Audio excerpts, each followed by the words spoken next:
80वां अध्याय श्री कृष्ण के साथ सुदामा जी का स्वागत। राजा परीक्षित ने पूछा, भगवान प्रेम और मुक्ति के दाता परब्रह्म परमात्मा भगवान श्री कृष्ण की शक्ति अनंत है, इसलिए उनकी माधुर्य और ऐश्वर्य से भरी लीलाएं भी अनंत है। अब हम उनकी दूसरी लीलाएं जिनका वर्णन आपने अब तक नहीं किया है सुनना चाहते हैं। ब्राह्मण यह जीव विषय सुख को खोजते खोजते अत्यंत दुखी हो गया है, वे बाण की तरह इसके चित्त में चुभते रहते हैं। ऐसी स्थिति में ऐसा कौन सा रसिक रस का विशेषज्ञ पुरुष होगा जो बार बार पवित्र कीर्ति भगवान श्री कृष्ण की मंगलमयी लीलाओं का श्रवण करके भी उनसे विमुख होना चाहेगा।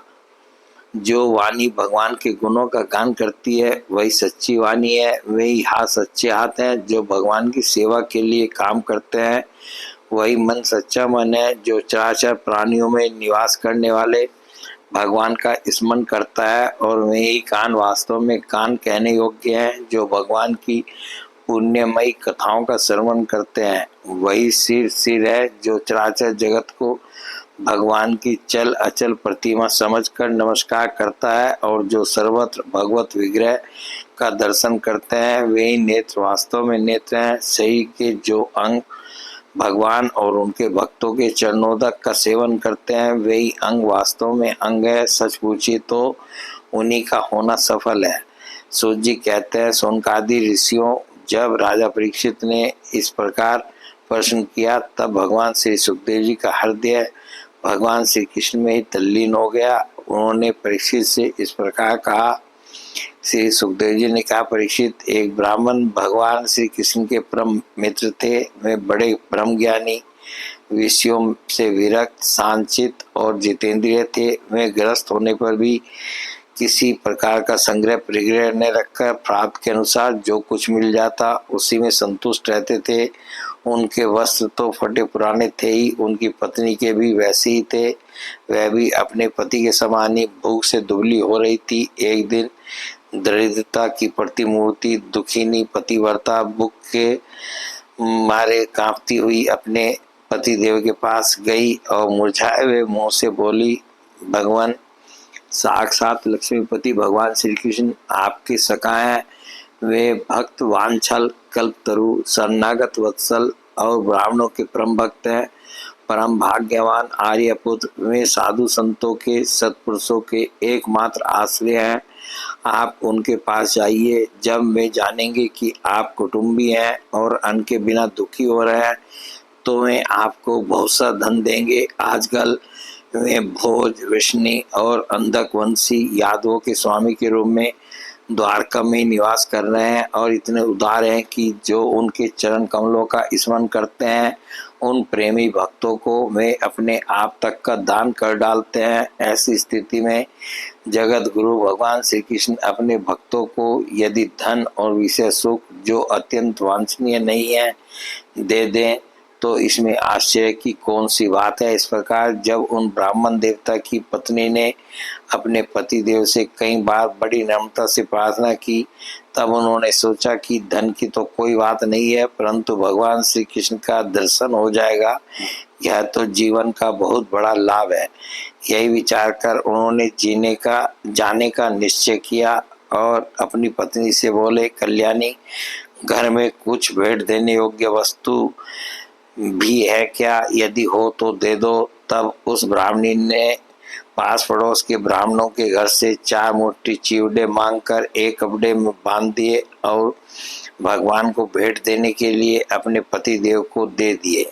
इसके बाद में ब्राह्मण देवता उन चिवड़ों को लेकर द्वारका के लिए चल पड़े। वे मार्ग में यह सोचते जाते थे कि मुझे भगवान श्री कृष्ण के दर्शन कैसे प्राप्त होंगे।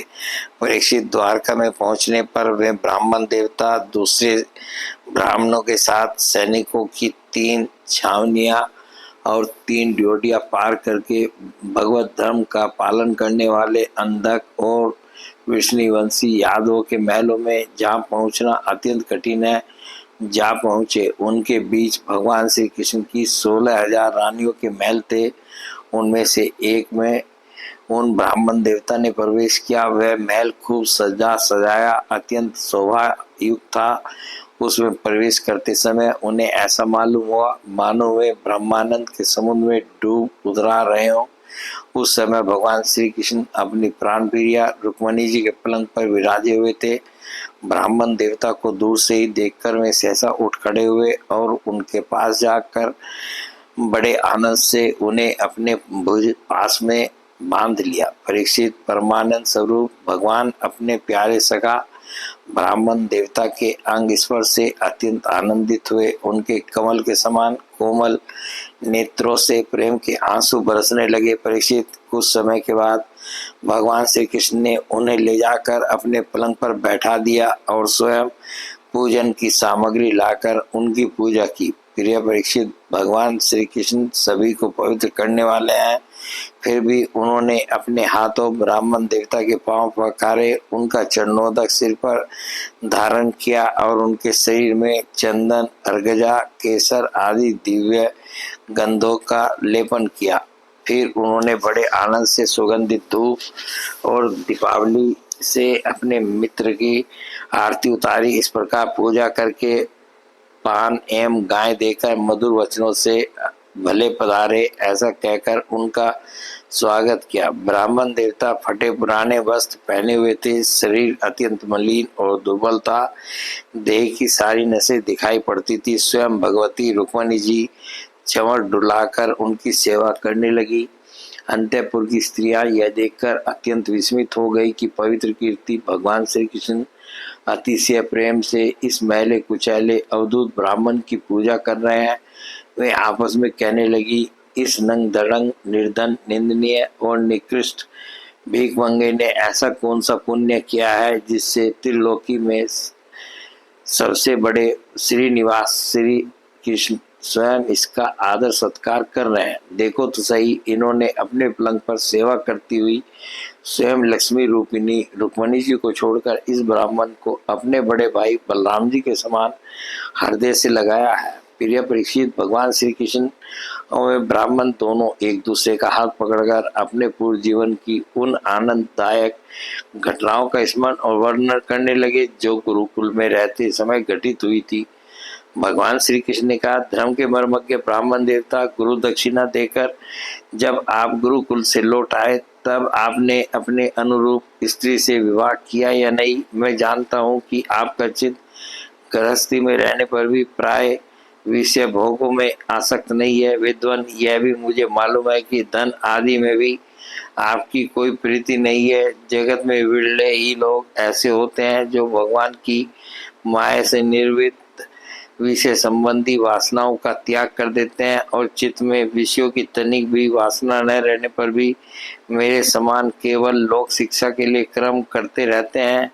ब्राह्मण शिरोमणि, क्या आपको उस समय की बात याद है जब हम दोनों एक साथ गुरुकुल में निवास करते थे? सचमुच गुरुकुल में ही दिव्य जातियों को अपने ज्ञातव्य वस्तु का ज्ञान होता है, जिसके द्वारा वे अज्ञान अंधकार से पार हो जाते हैं। मित्र, इस संसार में शरीर का कारण जन्मदाता पिता प्रथम गुरु है। इसके बाद उपनयन संस्कार करके सत्कर्मों की शिक्षा देने वाला दूसरा गुरु है, वह मेरे ही समान पूज्य है। तदंतर ज्ञानोपदेश करके परमात्मा को प्राप्त कराने वाला गुरु तो मेरा स्वरूप ही है। वर्णाश्रमियों के ये तीन गुरु होते हैं। मेरे प्यारे मित्र, गुरु के स्वरूप में स्वयं मैं हूँ। इस जगत में वर्णाश्रमियों में जो लोग अपने गुरुदेव के उपदेशानुसार अनायास ही भवसागर पार कर लेते हैं, वे अपने स्वार्थ और परमार्थ के सच्चे जानकार हैं। प्रिय मित्र, मैं सबका आत्मा हूँ, सबके हृदय में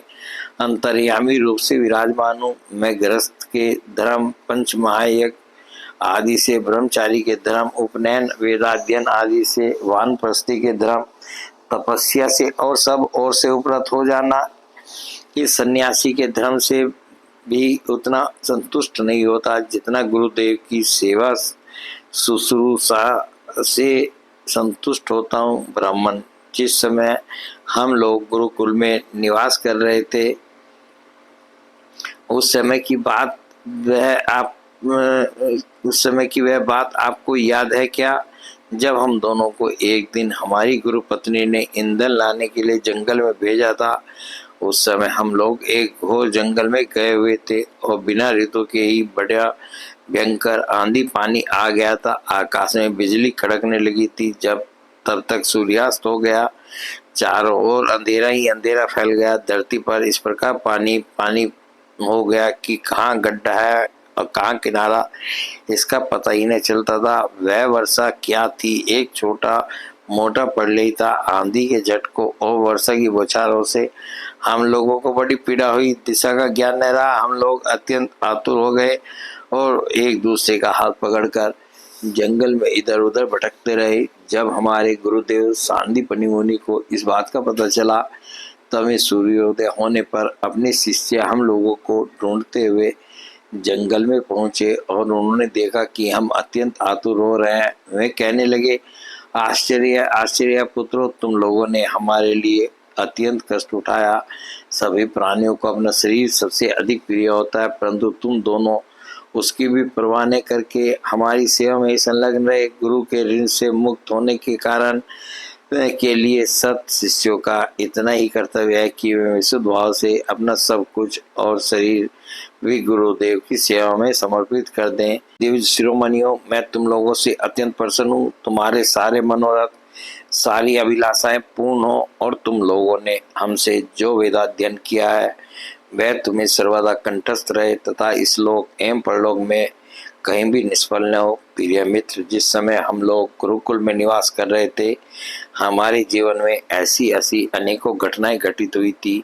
इसमें संदेह नहीं कि गुरुदेव की कृपा से ही मनुष्य शांति का अधिकारी होता है और पूर्णता को प्राप्त करता है। ब्राह्मण देवता ने कहा, देवताओं के आराध्य देव जगत गुरु श्री कृष्ण, भला अब हमें क्या करना बाकी है, क्योंकि आपके साथ जो सत्य संकल्प परमात्मा है, हमें गुरुकुल में रहने का सौभाग्य प्राप्त हुआ था। पर वो छंदों में वेद, धर्म, अर्थ, काम, मोक्ष, चतुर्वेद पुरुषार्थ के मूल स्रोत हैं और वे हैं आपके श्री। वही आप वेदाध्ययन के लिए गुरुकुल में निवास करें, यह मनुष्य लीला का अवय नहीं तो और क्या है। बोले भगवान श्री कृष्ण की जय।